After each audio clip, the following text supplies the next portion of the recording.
I just put the so in other words, we can call them as an extended arm of the institution. Well, they provide us with three key pillars, which are the valuable advice, the proper guidance in setting our goals, and the support and inspiration. They are undoubtedly the most loyal supporters and the best ambassadors of our institute.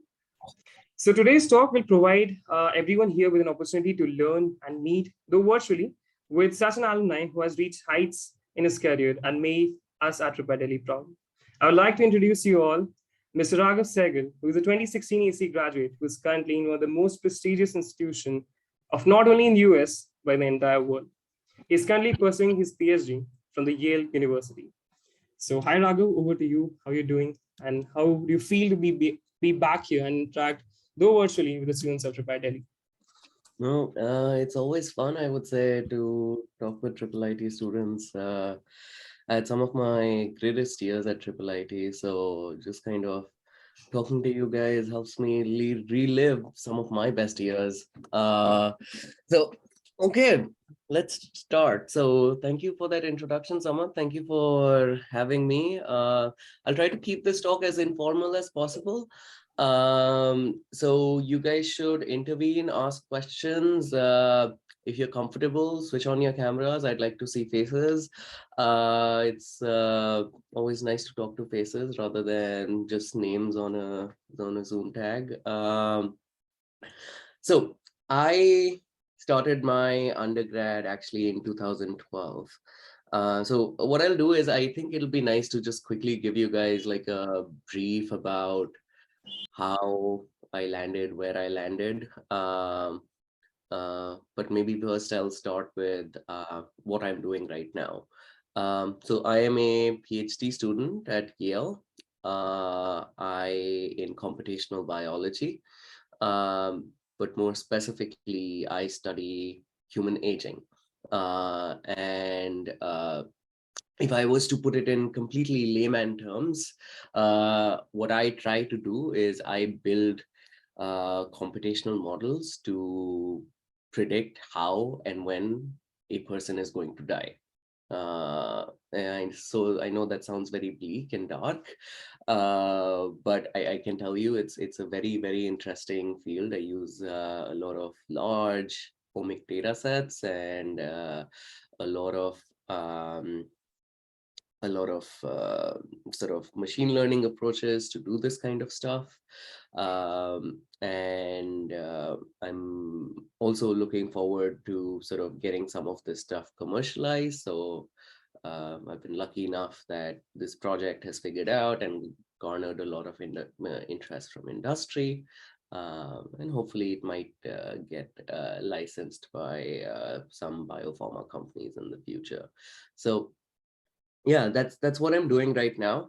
I'll tell a little more about my Yale experience later on. But now that you know where I am right now, probably I should add a couple of more things of what I'm doing on the side. So I also consult at a venture capital firm called Longevity Tech Fund.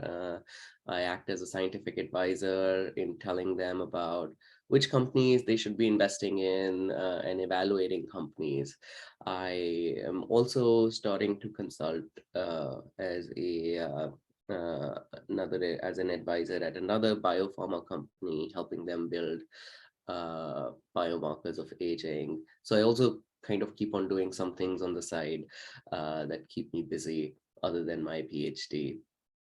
I also used to work with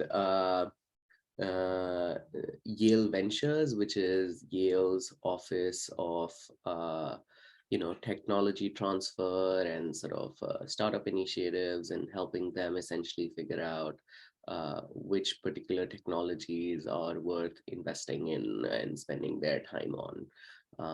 So essentially Yale has a lot of technologies coming out through lab. So I used to help them with, hey, this is a good technology, you should probably spend time investing in this.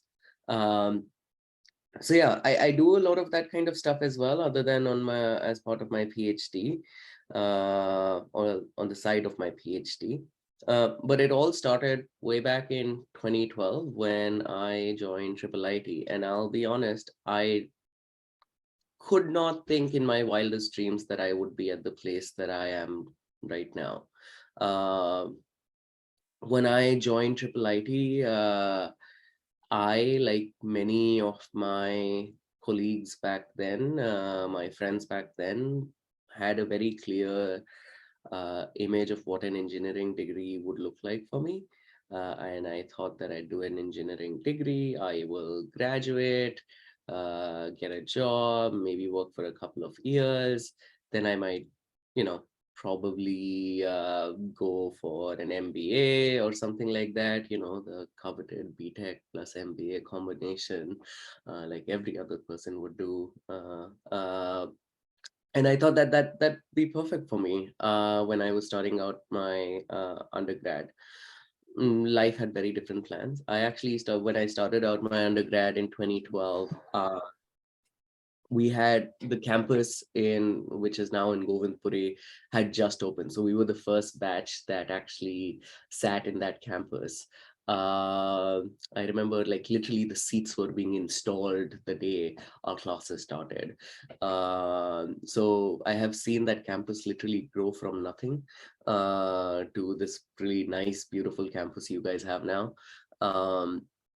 And way back in 2012, when I started out, we had exactly two programs, computer science and electronics and communication engineering. And ECE was actually, it was the first batch of ECE students. So prior to that, there had only been computer science as a stream. And so I was actually in the first batch of ECE. Unlike most other people in ECE at that point, I was the one of the rare people who actually rejected a position in the CS department and took ECE because I was really into it and I didn't want to do computer science. I don't know why I did that. Maybe if I would have taken computer science, I would have had a very different path in life. But I decided to do ECE because I really like digital circuits and was really into it. And yeah, I just made that choice. And I remember my parents weren't very happy when I rejected computer science and took electronics. But I think, you know, life is a bunch of choices you make. I think had I been doing computer science, I would probably have, you know, been working at some tech company, like, you know, one of the fangs, Amazon or one of those. And I don't think I would have really enjoyed that. So in retrospective, maybe that choice had to be made for this to happen. Um, and so I took electronics and communication engineering very excitedly. I was doing fairly well in my academics. I was a 9-pointer, so I think I did well. And on the side, I used to do like a bunch of other things. Like I was very involved in like cultural stuff and things. I was the cultural secretary.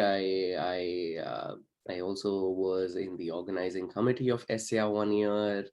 Uh, I was actually, here's an interesting story. I was actually in the first organizing committee of Odyssey.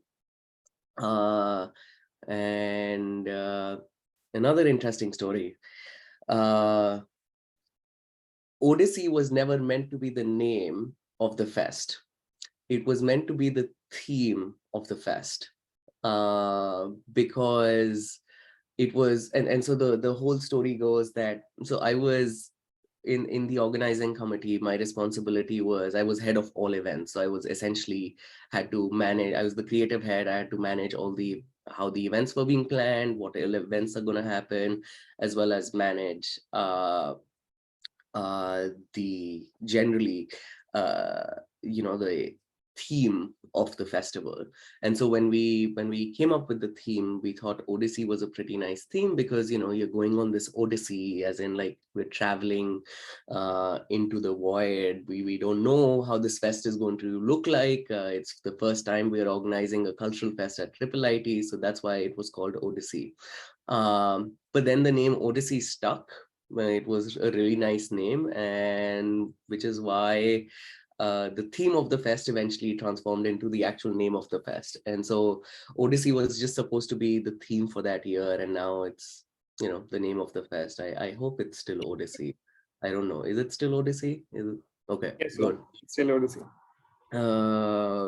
Yeah, so I'm very proud to say I named our cultural fest. So it was it's been a very amazing few years at IIIT that way. So as I said, I was doing a lot of stuff. I was in the cultural committee. I was doing all of these things on the side. I was also studying at the same time. Uh, and I have to say that doing all of those things really helped me in so many different ways. For example, organizing festivals just gives you so many people skills that you will not learn in an engineering class, right? Or and I'll tell you what, it's really not that difficult to get a good CGPA. Like, I would say that if anyone does decent amount of work, does the quizzes, does whatever your professor asks you to do, you can probably get a good GPA. But what is really difficult is sort of learning the skills that are just beyond what is taught in class. And there are so many skills that you will learn that are beyond uh, uh, uh, what you're taught in class. And I would say that spend your time at IIIT really honing on not just your academic skills, but also your skills as a person, uh, and really, dig deep into that. Um, I'll also be honest, things weren't as perfect for me in IIIT. Um, in my, I think it was my third year. It was the start of my third year, and I had some personal setbacks, and I wasn't doing too well. I actually quit a couple of cultural things that I was involved in. My GPA felt really bad, so it's not always that things will be hunky dory and things will go really easily and smoothly. But it's funny that that was also the time that helped me realize some very interesting things about what I was doing and why I was doing. Um, so when life gives you setbacks, you can always take a chance to sit back and reevaluate what you really want and what you really don't want. Um, I'll give you another interesting story here. So I was this was, I think, my sixth semester. Yes. In my sixth semester, a company came, a very young startup called G-Omics, as in G1 and Omics, came. It's a computational biology startup that came to um, my campus for interviews. I com- Electronics and communication kids were allowed to sit in uh, that particular uh, talk because the limitation was that it was only for computer science kids.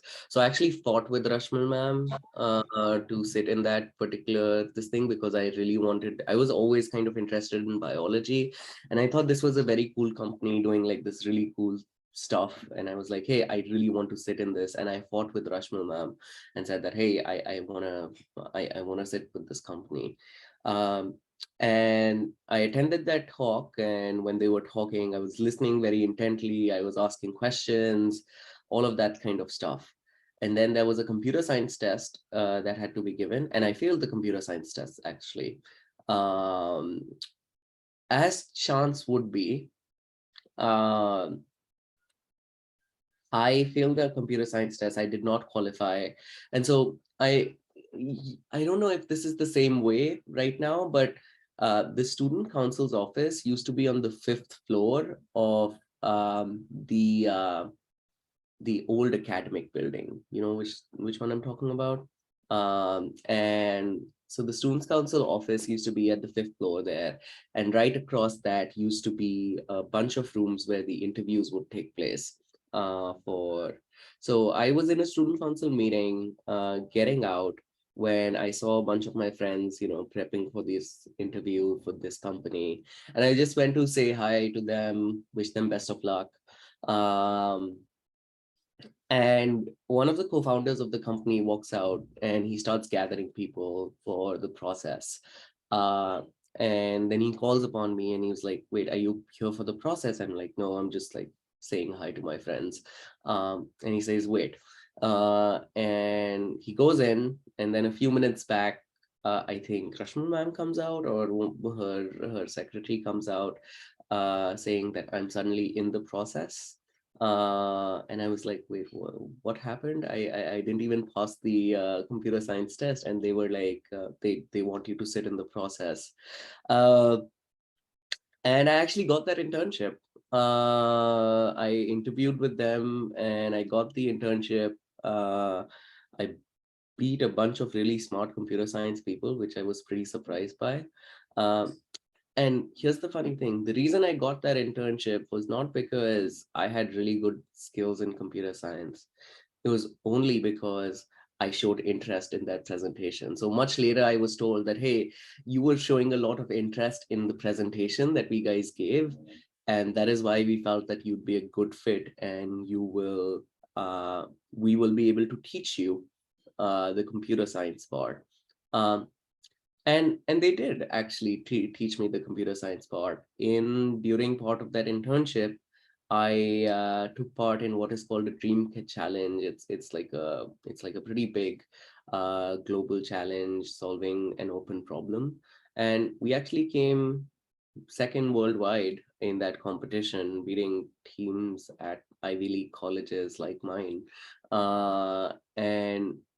And that really gave me the push to sort of pursue computational biology as a real thing. And so I would also say this thing, right, that sometimes the most unexpected things figure out for you. For example, just paying attention in that talk and being attentive landed me a really good internship, which I have to tell you, the winning that dream challenge was really helpful because that helped me get a really good job as a data scientist during my start of my fourth year. Well, somewhat before my fourth year. But the other really impressive thing was that, well, the impressive thing, the startup that I was working for, this company called Genomics, it shut down after a couple of months after my internship ended, unfortunately. But my boss from that company, who was my mentor in that company, started a new company of his own, a new computational biology company, and he invited me to work for him. And I was unsure about it. I was in my fourth year, and I had a job in hand at a nice company paying me a lot of money. So I was like, whatever, I don't really have to do anything in my fourth year, so I'll just spend some time at this new startup called Elucidator.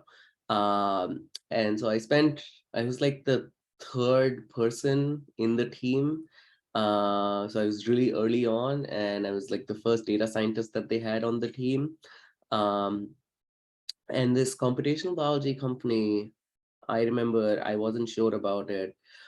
And then I decided to actually leave the job that I got from IIIT after a lot of fight again with Rashmal ma'am.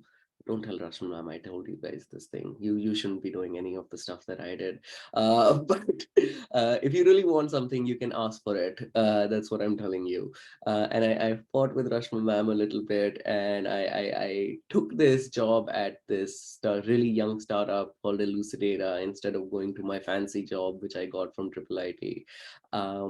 And it was a huge pay cut and it was a huge risk. But at that point in my career, I could take that risk of jumping at a startup and jumping into a startup. I didn't have any responsibilities per se. I just had to support myself. So I was at a point where it was much easier for me to do this. And so I took this company. I did my job at this company and as a data scientist. Then I went on to become their lead product manager. I built their platform. I worked there for 4 years approximately. Um, the company is still there. It actually just got its Series A funding and is now evaluated at $100 million. So I'm pretty excited about that. And we and the company is still going strong, so it's really amazing. What actually happened out of this company though is I got a bunch of opportunities to work with some really cool universities and some really cool companies like Pfizer, if you might have heard of them, as well as Yale. I got to work with people at Yale. And through one of those connections, actually, I reached out to a PI, a professor here who I'd been working with, saying that, hey, I think I'm not sure if I want to go back into academia. I'm kind of getting bored of being a product manager. I'm not sure if I want to do an MBA. I'm not sure if I want to go into academia. And he was like, hey, why don't you come to my lab for 1 year, right? And see if you like working in a lab in an academic research environment. And that's when I took up a position at Yale as a postgrad research associate. So it's like a temporary position that many people do before they actually start their PhDs. Uh, so, and I got into this postgrad thinking that, I'll just figure out what I want to do. But within a few months, I was pretty sure I wanted to go back into academia. I had been missing the scientific rigor that came with being in academia, and I really liked that. And so, which is when I decided to apply for my PhD. And yeah, I got a PhD at Yale, and now I'm pursuing this PhD. Uh, I've been really, as I told you, I've been working in human aging. It's been really amazing. Uh, and Yeah, it's been pretty amazing in the sense that it's really good to have a community here of people, of like-minded, super smart people who have really interesting thoughts. And it's I was actually, I have to confess, I am a little hungover today. I was out partying last night with a bunch of friends. At Yale, there is this thing called Griffins, which is the graduate pub. So for graduate students, there is a specific pub. How nice is that? And it was their 50th anniversary. So they were celebrating 50 years of being operational. And so they threw a big party, and there was a lot of free alcohol, and we got really drunk. So I was actually afraid that I might not wake up for this call. So I put like 6 alarms in the morning. um, so yeah, okay. So that is the long story about me. Now I would like you guys to ask questions. Ask me certain questions that you'd like to know, and hopefully I can try and answer some things and give you guys more insights then.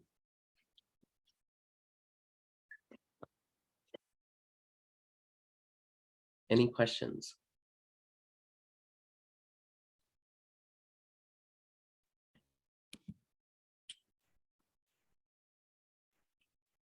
Raghav, one question which I had was that you at a very early age of your career in your like engineering, when you started engineering, you knew that you needed to do, you were interested in VLSI and you want to continue in that field. So how you got this clarity that you would, of clarity of not choosing CSE and just going into the specific domain in the East? So how you got the clarity at a very young age? It was, I think I was naive a little bit to have that clarity. In retrospective, if I think about it, I had just like learned a little bit about NAND and NOR gates, and I was really into it. And I found that really easy and understandable as opposed to writing code. And I was like, yeah, this makes sense. I would want to study digital circuits and that kind of stuff. So in retrospective, I think it was naive of me to be so sure about what I wanted to pursue. I am not pursuing electronics anymore, clearly. I am doing more coding than I have ever done in my life. So I think that clarity was maybe pretty naive on my part. I would even say clarity in a way. But it was a choice though. I will tell you this, at that moment, I thought that this was what was best for me. I thought that this was what I really like to do. And I'll be honest, that's what I've done pretty much all of my career. Um, I have decided to pursue things that I really enjoy, like not because it gives a lot of money, not because it gives fame or something like that. Mostly because I really enjoy doing something. Like had it not been for that, I would have not taken ECE. Had it not been for that, I would not have left my fancy job at a really nice company to join Elucidator. Had it not been for that, I wouldn't have left my product manager job way back in India to come here and work as a researcher, which in a way is a step down, right? Like as a product manager, I was earning a shit ton of money, and as a researcher, I don't earn a lot of money. But at the same time, I personally feel like those were the choices that I had to make for me to feel most invigorated about the work that I do. Uh, and that's why I did those choices. So I won't say like blindly pursue what you want to do or just like what you really enjoy, but also find like something that has transferable skills as well as you can really enjoy. So yeah, my clarity came from the fact, if there was any clarity, came from the fact what I really wanted to do. I hope that answers or what I really enjoyed doing, not from, oh my God, this is the next big thing or this is going to break the world kind of clarity. Right. So it's just like at that moment, whatever you felt right, you just went for it. Yeah, that's how it's been till now. Honestly, look at me right now. I'm like doing a PhD and I'm also like consulting at a venture capital firm because why not? I Why not? enjoy doing it. So it's really like what you enjoy doing, and I have enjoyed doing a bunch of different things at the same time, or switching complete careers at a whim because I wanted to. It's been terrible for my parents, I'll tell you that. Really stressed out by my decisions, but in general I have been fine, and I think anyone else who makes the choice of pursuing something that they really enjoy will be fine. Okay, that's great. If anyone else has any question, they can also type it in the chat box. We'll take it up. Yeah, can I ask something? Okay, I have a question. Okay, I'm actually myself a CSB student, right? Like, so we have our profs and all, motivating us to go for computational biology because, I'll just say the normal trend is like people take CSB jobs and then they chase after, computer science core jobs. And then we Yeah. have our profs, they like, sort of motivate us that, just give CSB like computation biology a chance. It's one of the most beautiful things ever.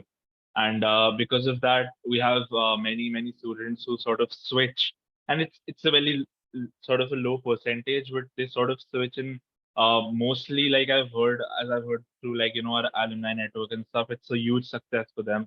It's one of the greatest decisions they've ever made in their life. So what sort of inspired you, to make that switch or something like that? Because I think that's something that I myself would like to hear as much as the other CB guys that we have in the meet right now. So help me understand, was this what was the switch from? This switch was from CSP to computer science, or computer science No, to no, no. CSP? It's from computer science to CSB, because the trend is like mostly people they take CSB and then they chase after the computer science core jobs, in Amazon or something. And then we Yep. have our biology, profs and all just telling us to give CSB a chance, because that's way more, that can give you way more than CS. Like I shouldn't say that, but it's just that No, no, that's something they motivate us with, and I'll anything can hit a person to make a decision for their life. So I'll be very honest with you. Uh, you want money, go take a computer science job. You'll get paid like shit ton of money. I'm yeah, sure my colleagues are getting paid shit ton of money. If you ask me to do a job at Google right now, I will probably kill myself because I cannot. I will not be able to work in that kind of environment. I do not, for example, for me personally, I do not code because I necessarily like coding. I code as a means to understand biology, which is what I truly enjoy. I truly enjoy, figuring out something about biology that is very exciting. Uh, and so a means to that is coding, is to analyze data, is to look at building these algorithms. So if I was to do coding as a job for the rest of my life, I would probably not be happy. uh, and for me, I think that has particularly been a very important choice to make. As I said, what has really driven me in the past is making choices have that make me personally happy. Say, I could have been a computer scientist at a tech firm, right? I would probably be earning maybe more money than I am right now. But I would probably, I'm pretty sure I wouldn't be happy. And if I wouldn't be happy, I don't think I would have succeeded the way I have succeeded right now. Uh, so which is to say, if making money at a big tech firm makes you happy, then that is what you need to pursue, right? But if doing biology or understanding biology makes you happy, then that is what you need to pursue. I am telling you this thing in the most, uh, you can be in the best company, in the best paying job, but if you're not happy doing what you're doing, you will be a terrible employee. You will not succeed. Uh, yeah, pe- it's like the way you sort of you let your the level of lifestyle that you expected for yourself. You made that affiliate your decisions, and that sort of worked out for you. yeah, and I'll be honest, like I could like just like that choice, right? I was taking up the choice of working at a data science firm in this big company. It was a finance tech firm. Uh, and I could have been another cog in the machine, right? I could have, but I don't know how much that would have really helped me personally. I if I think about if I think about it, had I taken up that job, right, in that fintech company, um, I don't think so. I would have achieved what I have achieved right now. I'm working with, think about it. I'm studying aging. I'm trying to figure out how people die, which is such a cool thing if you think about it.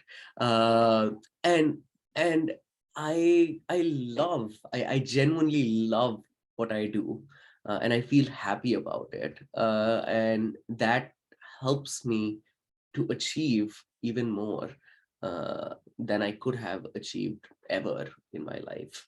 Uh, and I have to point this out. Um, in the grand scheme of things, you need some base amount of money in life to thrive. Uh, And I'll be very honest, all of you guys are from IIIT, you're going to get a good job. Okay. You'll get that base amount of money. Don't worry about that. Above and beyond that, what you do depends on what you want. Do you want to be the richest person in the world, or do you want to retire by the age of 40, or do you want to be doing something that you really enjoy? Choose your personal values around what really makes you happy and what really satiates and satisfies you as a person, and then choose your career decisions around that. Because I've seen many people run after money, and I've also seen them being miserable in their lives.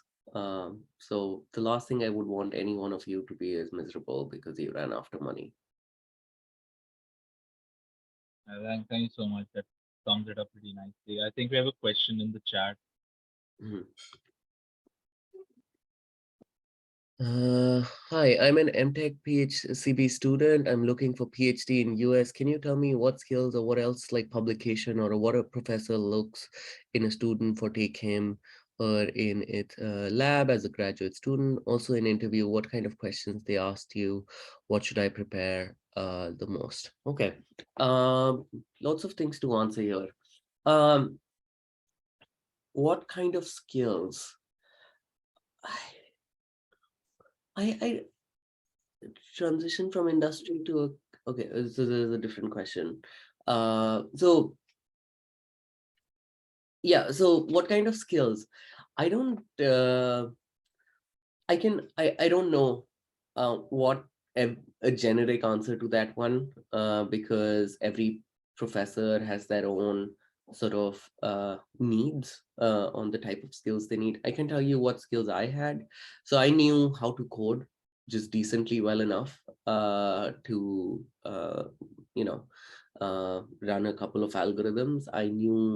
I was always very scientifically curious, so curiosity as a skill is very important in academia, especially. So just know, in it's, I have to say this out loud, in when you're doing a lot of your engineering courses, right? I do feel sometimes that curiosity is curbed. You have to do an assignment and you have to get to the end result. You're never asking questions around why did you get to that end result or how you got to it. And I think those are the questions that you would probably asking the most in a PhD, right? Because the answer is important, but also what is very important is how you got to that answer. And so asking questions around that is very important. So curiosity is another skill I would say is really good to have. Generally, it's good to have like good scientific communication skills. The ability to communicate your scientific findings is important. Um, and then what else, like publication? Uh, I did not have a lot of publications going into grad school, I'll be honest. I had like maybe like 3 or 4 publications on which I wasn't even the first author. Uh, but definitely having publications creates more validity of you as a scientist. So if you can get publications, it's a good thing. Uh, I didn't have a lot, I can tell you that, but I still got into grad school. Um, I would also say having connections help. So send an email to a professor and just chat with them, honestly. I did a lot of that. I sent an email to so many people saying that, hey, I'm a person who's interested in pursuing this field. Uh, can we get on a call for 30 minutes and talk about what you're doing and if there's a position in your lab? And that helped me significantly. Um, then there is also in the interview, what kind of questions they asked you. What should I prepare the most? Actually, my interviews were really chill. I talked about like in one interview, I was discussing wine with one of the professors, like wine as in drinking wine. And we chatted about like what's my favorite wine and what's his favorite wine. So maybe prepare about wines. I don't know. It's pretty, I would say professors are pretty chill individuals. They're really looking for individuals who have the scientific aptitude, so they show scientific curiosity, and B, who are generally, amicable to work with.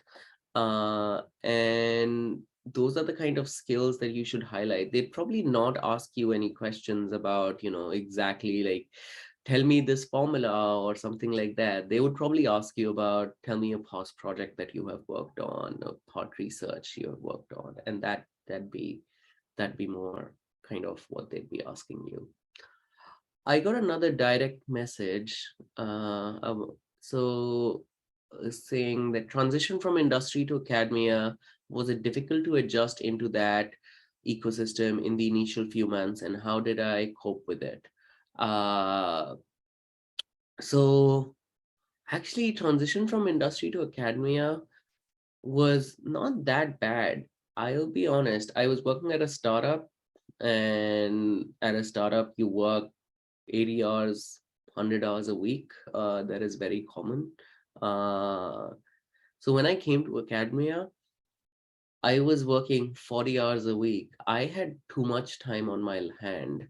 I did not know what to do with my time, I'll be honest. So I would get free from my lab at 5 o'clock, and I'd be like, I don't know what to do with my life, because this is like half day when I was like, this is my half day or half my day when I was at the startup. Now this feels like so I think my biggest challenge with transition was I had too much time on my hands, which was actually a good thing. I decided to like take up a bunch of hobbies, focused on my health, that kind of stuff. I'm really into hiking now and kayaking.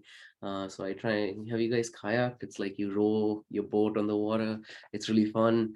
And there are a bunch of places to hike around me. So I hike very frequently.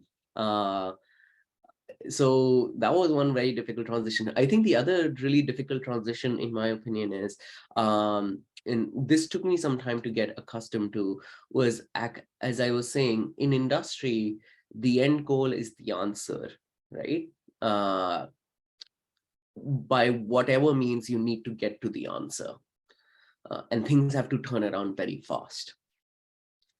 In academia, it's very opposite. The end goal is not the answer. It is the way you get to that answer. You ask questions, you validate, you question your hypothesis multiple times over, rather than rushing to get to an answer.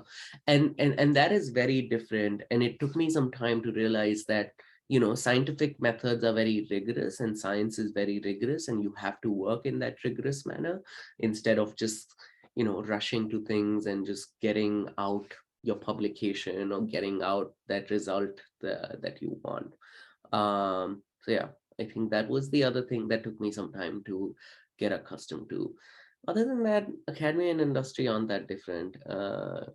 If you're working in industry as like in the kind of position that I was working in, which was a very again a very scientific role, you wouldn't see a lot of difference. Of course, if you were in like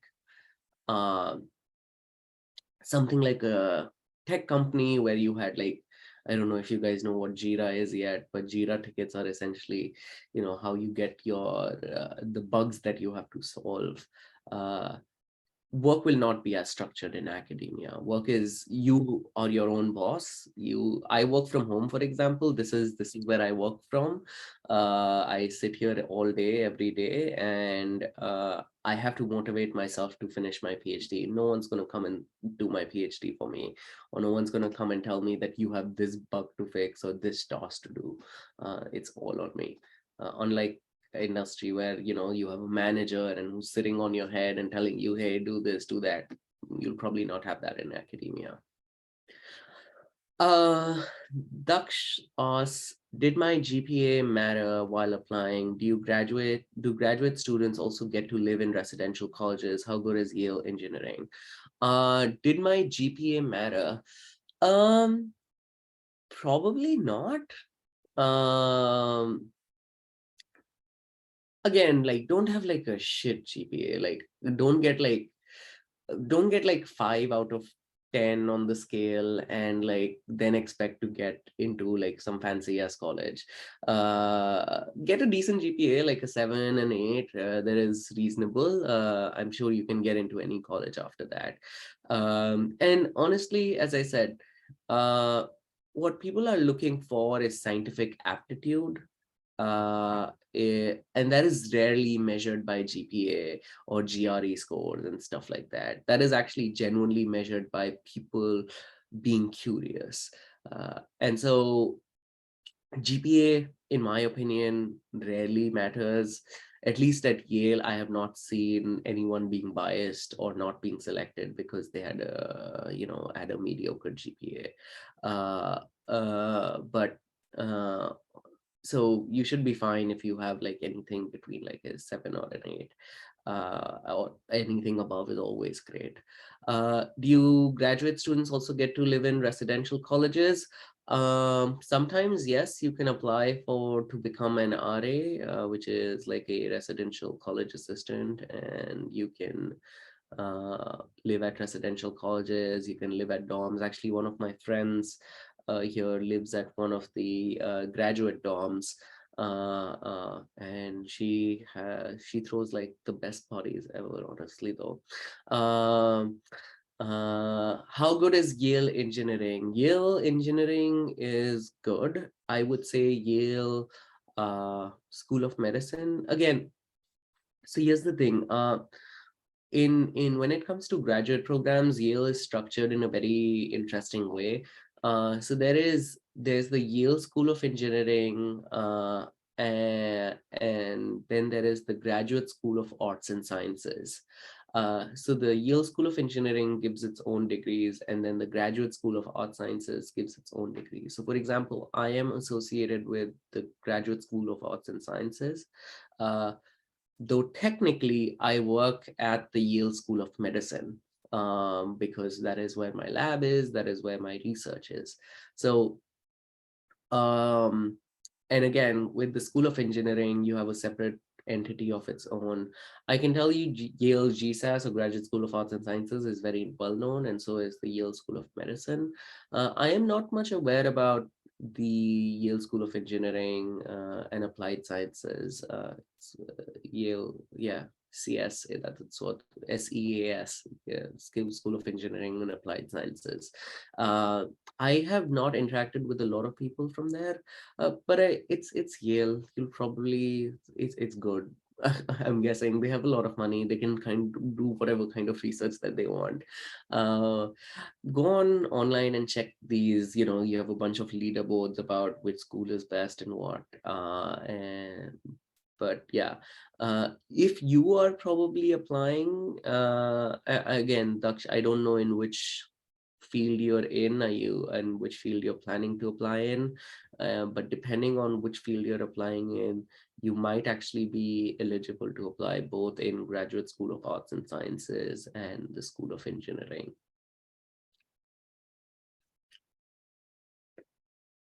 Okay. Any other questions, thoughts, comments? We're almost at the end.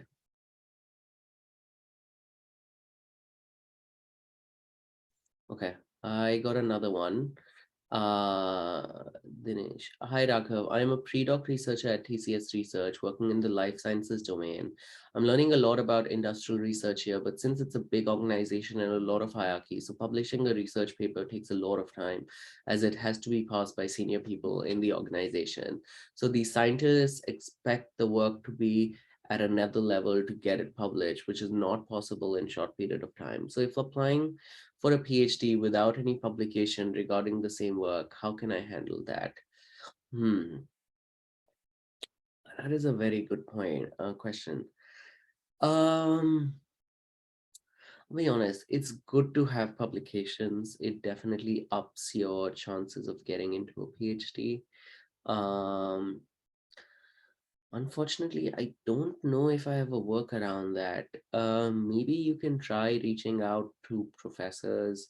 Say if you wanna work on the side, you can reach out to professors in different colleges and see if they are looking for a collaborator of any kind where they can where you can help them with some kind of work.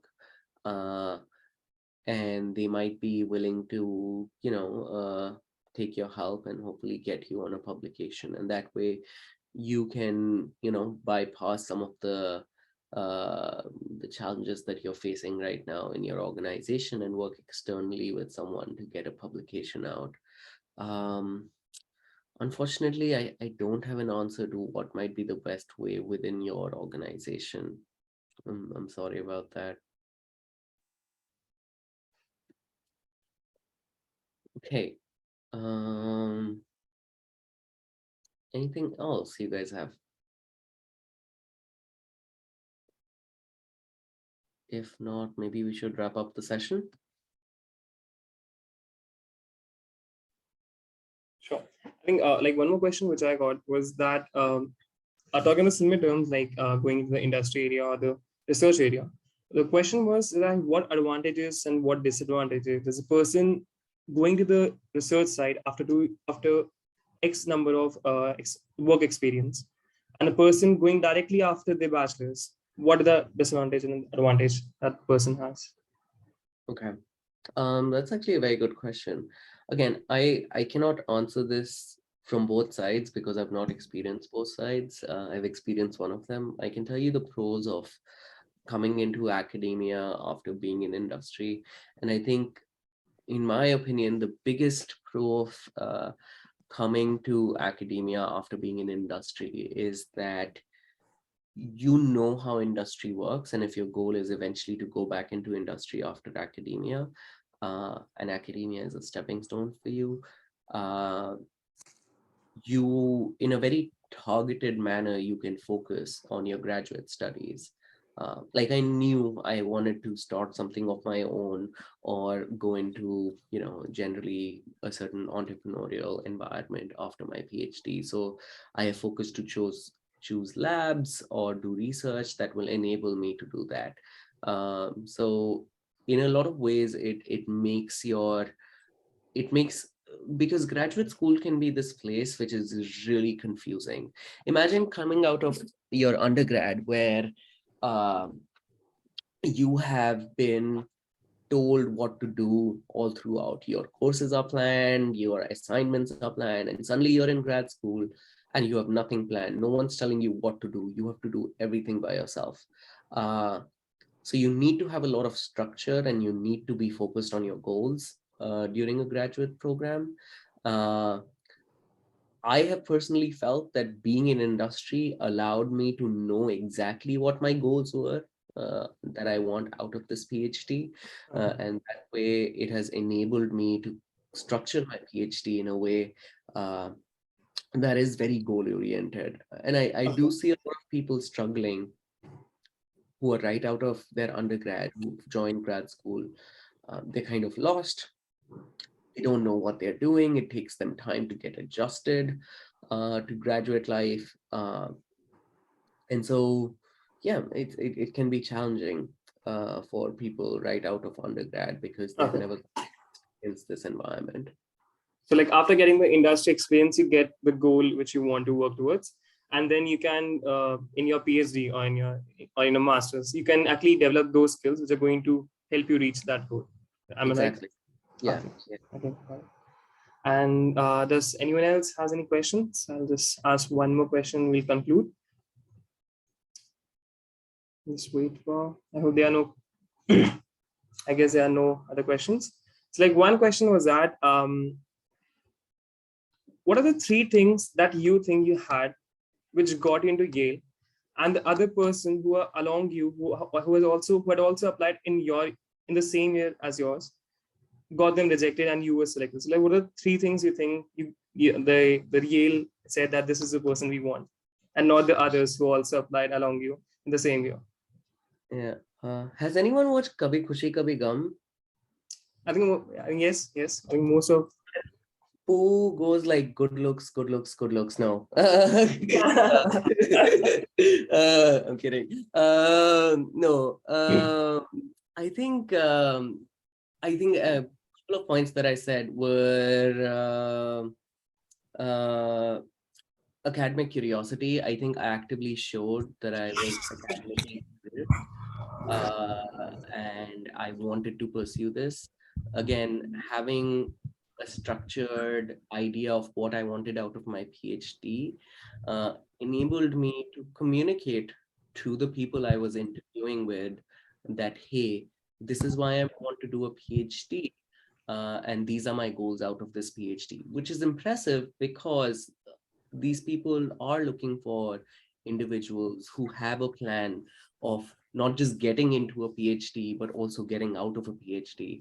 Um, have you heard the story about in Mahabharata about Abhimanyu, who was Arjun's son? He knew how to get into a Chakravyuh, but he never knew how to get out of it. how to get out, right? Yeah, It's exactly. very easy to get into a PhD. It's very difficult to get out of it. So you need to have a very structured plan. So, and the fact that you're able to show that you have a structured plan of getting into a PhD, but also getting out of it is really, really helpful. So I think I definitely demonstrated the skill that I had academic curiosity and I knew what I was doing. And I think the third thing that was probably reasonably worked in my favor was actually just being a really nice human being. It's funny that I'll tell you the story again. In sometimes the most odd things figure out for you. I told you how at that Geomics internship, right? Just because I was curious, I was Right. selected, right? I during my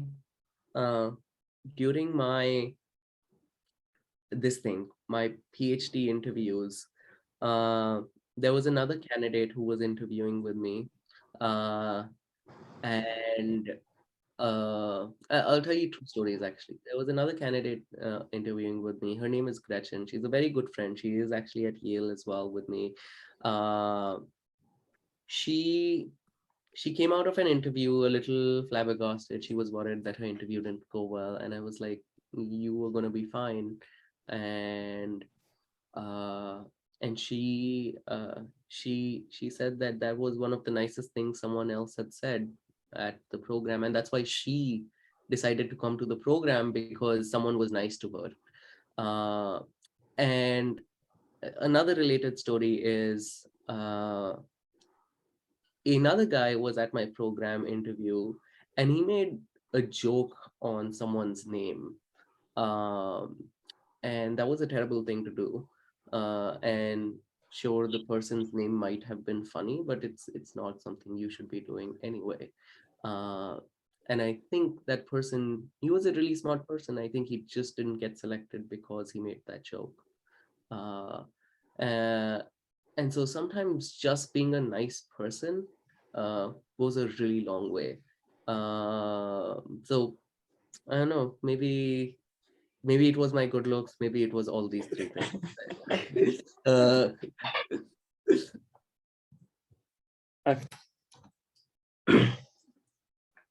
So, well, do you have any other questions? Because we are just out of time. We're running out of time. And is there any question, you can shoot them on the chat as well. We'll be happy to take them. I think that's it. So thanks a lot, Raghav. Thanks a lot for taking your time for the Alumni talk. And there was really insightful talk that we had today. And really, I think everyone would have those who were present here would have taken something away from this talk, which is going to help them in the future. So thanks a lot, Raghav. Thanks a lot, Abhijay, from the members of the Alumni Committee to be here and conduct. Okay, do we have a Daksh, Samir? Do you have a question from you or? No, I was just acknowledging Raghav. Okay. Okay. So thanks a lot, everyone. Thanks a lot, everyone, for being here, for being so patient. And thanks a lot, Raghav, again, for taking your time for this alumni talk. Thanks everyone for coming, and thanks so much for inviting me. Again, really My pleasure. excited My pleasure. to chat here with you guys. Have a great weekend. Sure. Bye, Bye-bye. everyone. Bye, everyone. Thank you so much.